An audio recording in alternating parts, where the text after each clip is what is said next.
Hey everyone, welcome back to the channel this morning. Happy Saturday to everyone. So I have been messing around with my vacuum former for the last couple days, experimenting, and I'm going to show you some of the results that I've came up with. My failures, of course, but my next steps. So turn this camera around, set it down, and show you what I'm talking about.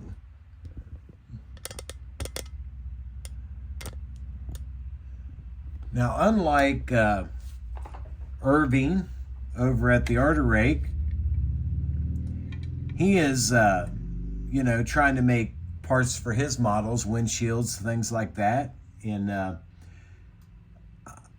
I think I'm trying to do something totally different because I'm trying to get away from, making the glass domes for my models, for my lights, because with my carpal tunnel, it really, it bothers my hands a lot. So I thought I'll get this vacuum form machine and see what I could do.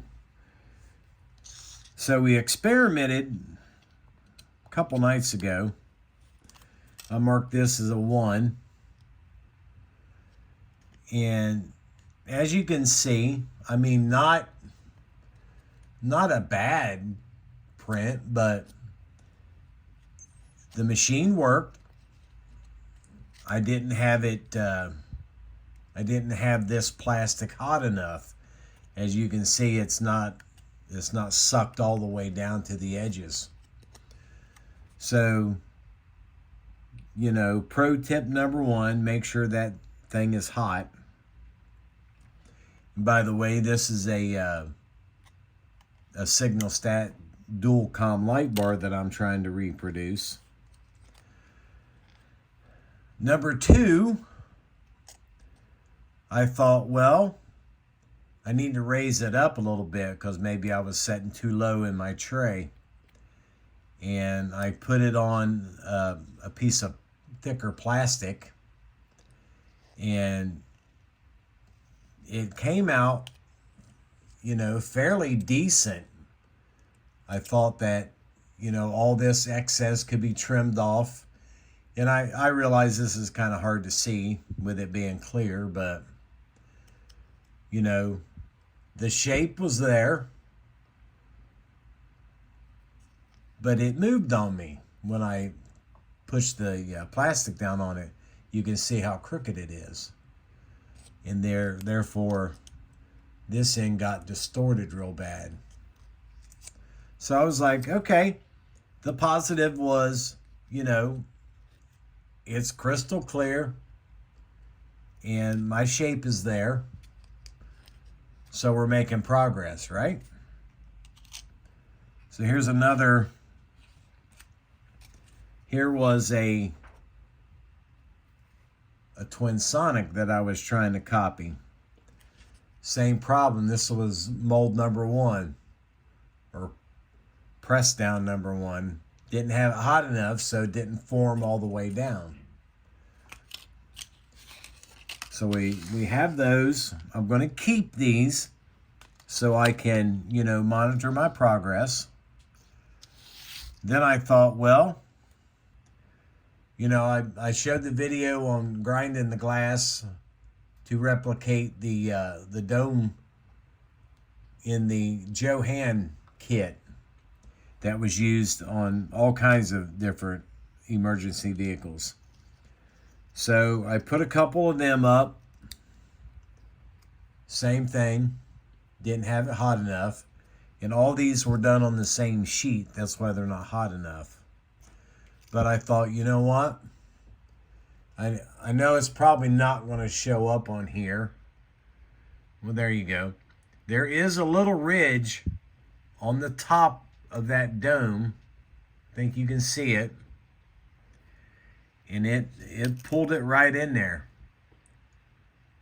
And that is exactly how the real Federal Signal dome was made. It had that little ridge on top of it. Excuse me. Something I cannot replicate on the piece of glass. So it is pulling the detail. Okay, so again, didn't get it hot enough, didn't pull all the way down. But, you know, again, crystal clear. We're making, you know, I'm okay with my purchase. So then I thought, I need something to hold these little boogers on, right? So I've got these little rubber, they're inserts that we use at a machine shop I worked at years ago. You would plug these in the holes before they took the parts out to have them sandblasted or heat treated or something. But they went out of business, and I got about, I don't know, 500 of these from them. They were at a point, so I just cut it off to where it fit right up inside that dome. Okay? Gives me a perfect spot to hold them. And that's what I actually use when I grind, when I grind the glass ones to paint them so I can hold them.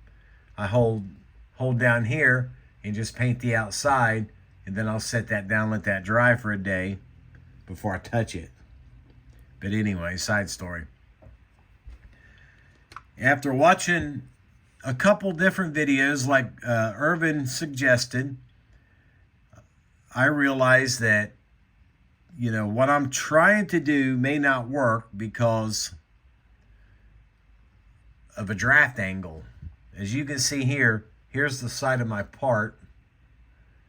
Here's what I'm using to hold it with. When that plastic sucks down, it's going to come around the bottom, and it's going to form all this and down there. And then with that plastic around it, I would not be able to remove this part from this piece because it would have been encapsulated in it. It would have formed a ridge around it. Then I started watching another fella who was using clay. He was putting clay under he was actually forming a canopy for an airplane. So he put his clear part over some clay. Then when it was formed, he was taking his knife and just cutting right at the bottom of his part and releasing that from the plastic. Now, I have not tried that yet because I bought the wrong type of clay. As you can see, this clay is hard. This is air-dried clay. So we're getting ready to try it here in a little bit because I went and bought some Sculpey. Stay soft until you bake it. I watched a few more videos and seen fellas using this. So my plan for the day is to redo these two guys, which are the domes for the SignalStat light bar. Make another buck for the glass dome, which I got one, and it's not a bad looking copy, but I had the problem with it being stuck up inside the piece of plastic, so I kind of had to cut it and, you know, trying to sand on plastic that is that fragile is kind of hard. I mean, you can see, well, let me do this. The glass versus the plastic. I mean, it is an exact replica, but I got to get the bottom feature correct. And then I thought, well, if I'm trying to make two separate things, because I didn't really want this light bar to be all clear with the base and the domes on it, so I removed the domes, which were these two, from this, and I started thinking about my draft angle. So this portion right here was my light bar. So I glued this part on it to raise it up. And I thought, well, that gives me a straight 90 degree. And then it'll go out here. And then it'll drop down to the plate. Then I could take my X-Acto and cut it out of the plastic along this trim line right here. And that would release this part from the formed plastic. Okay, that did work. It worked really well. So then I got to thinking, well, you know, again, kind of, you know, flexible, and I mean, it's stout, but it's very, you can bend it and stuff. So I thought, how about I try to form the base out of white plastic. That way I could, you know, chrome it when it was done. Well, the only thing I had on hand was some 10,000s. Too thin for what I'm trying to do. The only other thickness I have was 80. I've got some 40 and 60 up there, but the chunks are too small to actually fit in the machine. So I was like, you know what? Let me just go for it. I put the piece of 10,000ths in there. It pulled out as soon as it started getting hot, but I let it go.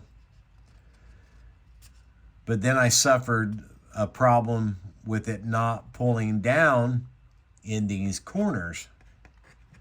I don't know. I don't know if I might have to drill a couple small holes along this line right here to help in that pulling through.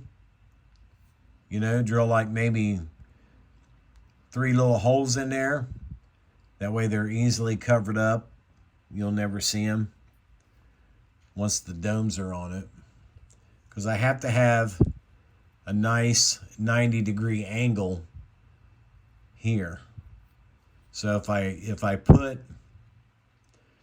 some holes in there, that might alleviate that problem. Because I had it happen here as well. But like I said, yeah, that's not showing up very well. So, back to the drawing board. Today is a Saturday. I'm going to try to get to my hobby shop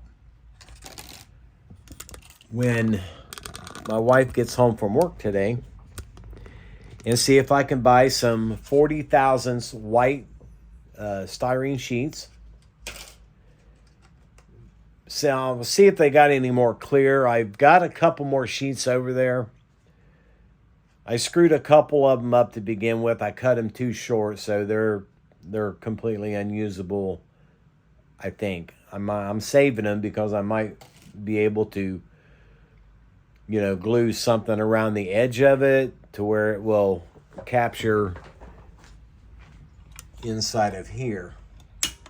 But this little machine, man, I am so glad that I watched Irving's video on that, because it, like I said, it interested me. Been thinking about it for a while. The hands, you know, the older you get, the harder things get, you know, to start gripping and stuff. And when you're trying to grind on a piece of glass that's this size or this size, it wreaks havoc on you. Then I'm trying to make a copy of my dome for my Mars Aurora Borealis light that I make. This is actually a blister pack cover from a allergy pill that I cut off the package, and then I make the internal lights for it. It's filled up with canopy glue to give it some rigidity, because being a blister pack, it's, you know, nimble like this stuff is, and it's definitely not as thick. So this is what is trying to happen around here. Maybe today. I don't know if we'll get a lot done today, but we have some failures, but it's like everything else. It's a learning curve. And if you don't mess something up, you're not learning anything at all. And you know, once I can get my my method down, then I'll start recording some of the pulls on it. Right now, I mean, you've seen Irvin do it, and there's a ton of videos on there about how to do it.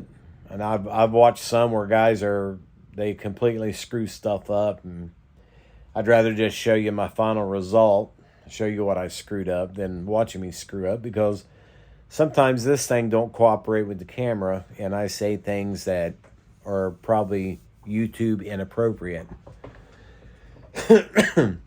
So